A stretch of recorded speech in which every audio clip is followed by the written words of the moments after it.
നമസ്കാരം. Village news web T വിയിലേക്ക് ഏവർക്കും സ്വാഗതം. ഇടതുമുന്നണി നേതൃത്വത്തിൽ 2 കുമാരന്മാരാണുള്ളത്. ഒരാൾ മന്ത്രിയാണെങ്കിൽ രണ്ടാമത്തെ ആൾ MLA പോലുമല്ല.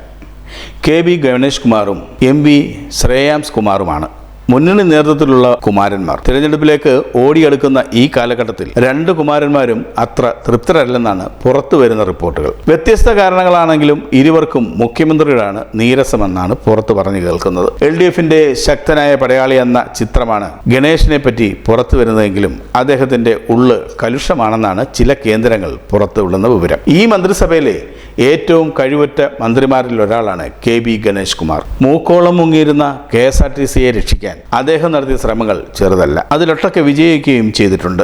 എന്നിട്ടും ഗതാഗത വകുപ്പിൽ ഗണേഷ് കുമാർ നടപ്പാക്കാൻ ഉദ്ദേശിച്ച ചില കാര്യങ്ങൾ മുഖ്യമന്ത്രി തന്നെ ഇടപെട്ട് കൈയോടെ വെട്ടിയതും KSRTCയിൽ CIT നേതൃത്വം നടത്തുന്ന അമിതമായ കൈകടത്തലുകളും ഗണേഷ് കുമാറിനെ അസ്വസ്ഥമാക്കിയിട്ടുണ്ട്. ഇതിനു പുറമെയാണ് ചില അവഗണനകളും അദ്ദേഹത്തിന്റെ പാർട്ടി നേരിടുന്നത്. കേരള കോൺഗ്രസ് രാഷ്ട്രീയത്തിൽ KM മാണിയോളം തന്നെ തലപ്പൊക്കമുള്ള നേതാവായിരുന്നു ഗണേഷ് കുമാറിന്റെ പിതാവായിരുന്ന R ബാലകൃഷ്ണപിള്ള. ആറ്റിക്കുറുക്കി പറഞ്ഞാൽ KM മാണി കോൺഗ്രസിലായിരുന്നപ്പോൾ കേരള കോൺഗ്രസ് രൂപീകരിച്ച നേതാക്കന്മാരിൽ ഒരാളാണ് R ബാലകൃഷ്ണപിള്ള. മാത്രവുമല്ല, KM മാണിയുടെ മരണശേഷമാണ് ജോസ് കെ മാണി LDFിലെത്തിയത്.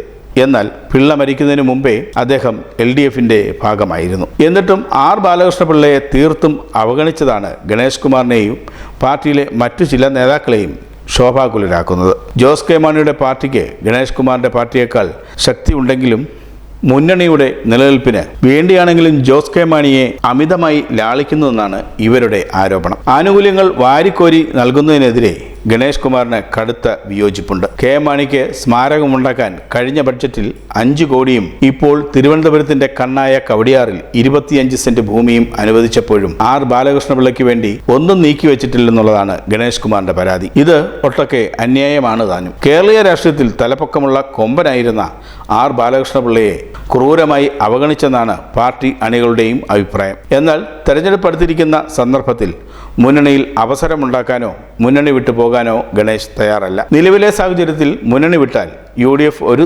കാരണവശാലും ഗണേഷിനെ സ്വീകരിക്കില്ലെന്നുള്ളതാണ് ഇതിന് കാരണം. ഉമ്മൻചാണ്ടിയുടെ ഗണേഷ് കുമാർ കടുത്ത അനീതി കാട്ടിയെന്ന തോന്നൽ കോൺഗ്രസിനെ ആകെ രോഷം കൊള്ളിച്ചിരിക്കുകയാണ്. അടുത്ത കാലങ്ങളിലൊന്നും ഗണേഷിനെ UDFൽ സ്വീകരിക്കില്ല. ഇതറിയാവുന്നത് കൊണ്ട് ഗണേഷ് കുമാർ LDFൽ ഉറച്ചു നിൽക്കുമെങ്കിലും അദ്ദേഹം കടുത്ത രോഷത്തിലാണെന്നാണ് അറിയുന്നത്. ശ്രേയാംസ് കുമാറിന്റെ പാർട്ടിയായ RJD ഇടതുമുന്നണിയിൽ അസംതൃപ്തരാണ്. ശ്രേയാംസ് കുമാർ കഴിഞ്ഞ തെരഞ്ഞെടുപ്പിൽ കൽപ്പറ്റയിലായിരുന്നു മത്സരിച്ചത്. അവിടെ കോൺഗ്രസിലെ T സിദ്ദിഖിനോട് പരാജയപ്പെട്ടു. അതേസമയം കൂത്തുപറമ്പിൽ KP മോഹനൻ വിജയിക്കുകയും ചെയ്തു. എന്നാൽ KP മോഹനനെ മന്ത്രിയാക്കാതിരുന്നത് ശ്രേയാംസ് കുമാറിന്റെ കളിയാണെന്നാണ് ഇപ്പോഴും പലരും വിശ്വസിക്കുന്നത്. RJDക്കും മന്ത്രിസ്ഥാനം മാത്രമല്ല, എണ്ണപ്പെട്ട കോർപ്പറേഷനുകൾ നൽകാനും CPM തയ്യാറായില്ല. ഇതിനു പേരിലുള്ള അസംതൃപ്തിയുമായി ആയിരുന്നു RJD മുന്നണിയിൽ കഴിഞ്ഞിരുന്നത്. 2.5 വർഷത്തിന് ശേഷമുള്ള മന്ത്രിസഭാ പുനഃസംഘടനയിൽ പോലും KP മോഹനന് മന്ത്രിസ്ഥാനം നൽകിയില്ല. പഴയ മൂപ്പുള്ള തർക്കം മാറ്റിവെച്ച് ശ്രേയാംസ് കുമാർ മന്ത്രിസ്ഥാനം ആവശ്യപ്പെട്ടെങ്കിലും ഇക്കുറി മുഖ്യമന്ത്രി അതിന് തയ്യാറായില്ല. ഇതും ശ്രേയാംസ് കുമാറിനെ പ്രകോപിപ്പിച്ചിരിക്കുന്ന സന്ദർഭത്തിലാണ് തദ്ദേശ തെരഞ്ഞെടുപ്പ് എത്തിയത്. തദ്ദേശ തെരഞ്ഞെടുപ്പിൽ RJDയുടെ പ്രകടനം തീർത്തും ദയനീയമായിരുന്നു.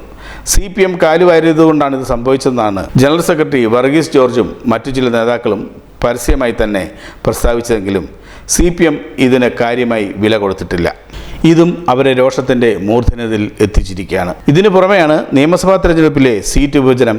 കഴിഞ്ഞ തവണ മത്സരിച്ച സീറ്റുകൾ മാത്രമേ ഇത്തവണയും നൽകൂവെന്നാണ് CPMന്റെ നിലപാട്. ശ്രേയാംസ് കുമാറിന് ഇത് നടുക്കടലിലാക്കിയിരിക്കുകയാണ്. കൽപ്പറ്റ സീറ്റിൽ ഇത്തവണയും ജയിക്കാൻ ഒരു സാധ്യതയുമില്ലെന്നാണ് സൂചനകൾ. ഫലമോ ഇത്തവണയും ശ്രേയാംസ് കുമാറിന് നിയമസഭ കാണാനാകില്ല. ഉറച്ച ഒരു സീറ്റ് നൽകാൻ ശ്രേയാംസ് കുമാറിന് ആവശ്യപ്പെട്ടെങ്കിലും നൽകാൻ CPM തയ്യാറല്ല. ഇതിലൊക്കെ രോഷം കൊണ്ട് മുന്നണി മാറാൻ ശ്രേയാംസ് ഒരുങ്ങി. അവിടെയും CPM വിലക്കിട്ടു. ഏക MLA ആയ KP മോഹനെ അവർ ചേർത്ത് നിർത്തി. തൻ്റെ മന്ത്രിസ്ഥാനം തട്ടിയെറിഞ്ഞ ശ്രേയാംസ് കുമാറിനോടുള്ള പകരം വീട്ടിലായി KP മോഹനൻ മുന്നണിയിൽ ഉറച്ചു നിന്നു. ഫലമോ മുന്നണി മാറിയാൽ പാർട്ടി പിളരും എന്ന അവസ്ഥയായി. KP മോഹനില്ലാതെ ശ്രേയാംസ് കുമാർ വെറും കൈയോടെ കയറി ചെല്ലുന്നത് UDF നേതൃത്വത്തിനും താല്പര്യമില്ല. അവിടെയും അവഗണന നേരിടുന്ന ശ്രേയാംസ് കുമാർ ഇപ്പോൾ പ്രതിസന്ധിയിലാണ്. CPMന്റെ ദയാദാക്ഷിണ്യങ്ങൾക്ക് കാത്ത് LDFിൽ നിൽക്കുകയെന്നല്ലാതെ RJDക്ക് മറ്റൊരു ഗതിയില്ലാത്ത അവസ്ഥയാണ് നിലവിലുള്ളത് എന്നാണ് നമുക്ക് അറിയാൻ കഴിയുന്നത്. കൂടുതൽ വാർത്തകൾക്കും വിശേഷങ്ങൾക്കുമായി village news web TV subscribe ചെയ്യുക, ലൈക്ക് ചെയ്യുക, ഒപ്പം കമന്റ് ആൻഡ് ഷെയർ കൂടി ചെയ്യുക.